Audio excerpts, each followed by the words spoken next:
السلام علیکم پیارے دوستو، کیسے ہیں آپ سب؟ امید ہے کہ آپ سب خیریت سے ہوں گے۔ دوستو، ایک مرتبہ بنی اسرائیل کے 3 عبادت گزار جمع ہوئے اور کہنے لگے، آؤ ہم میں سے ہر ایک اپنا سب سے بڑا گناہ یاد کرے۔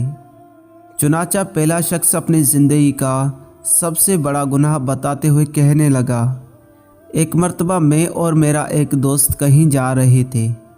ہمارا آپس میں کسی بات پر اختلاف ہو گیا۔ راستے میں ہمارے درمیان ایک درخت حائل ہوا۔ میں اچانک درخت کے اوڑ سے نکل کر اس کے سامنے آیا تو وہ مجھ سے خوف زدہ ہو گیا اور کہنے لگا، میں تجھ سے اللہ عز و جل کی پناہ چاہتا ہوں۔ بس یہی مجھے اپنی زندگی کی سب سے بڑی خطا معلوم ہوئی۔ اللہ رب العزت میرے اس گناہ کو معاف فرمائے۔ دوسرے نے کہا، میں اسرائیلی ہوں۔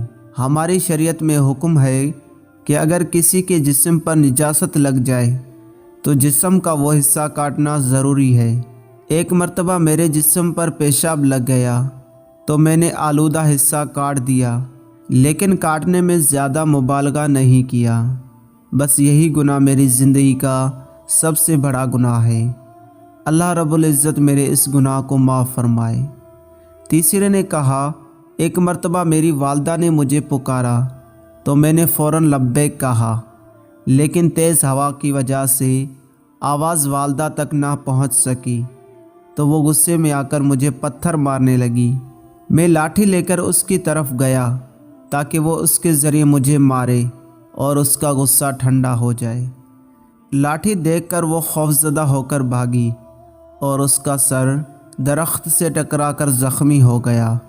بس یہی میری زندگی کا سب سے بڑا گناہ ہے۔ اللہ عز و جل میرے اس گناہ کو معاف فرمائے۔ دوستو، اپنے اعمال کا محاسبہ کر کے گناہوں پر شرمندہ ہو کر معافی مانگنا مغفرت کا باعث ہے۔ ہو سکے تو روزانہ رات کو سونے سے قبل 2 رکعت صلاۃ و توبہ پڑھ کر دن بھر کے بلکہ سابقہ تمام گناہوں سے توبہ کر لینی چاہیے۔ دوستو، امید کرتا ہوں کہ آج کی یہ چھوٹی سی ویڈیو آپ کو پسند آئی ہوگی۔ ویڈیو پسند آنے پر لائک، کامنٹ اور ہمارے اس یوٹیوب چینل کو ضرور سبسکرائب کیجیے گا۔ سی یو نیکسٹ ٹائم۔ السلام علیکم ورحمۃ اللہ۔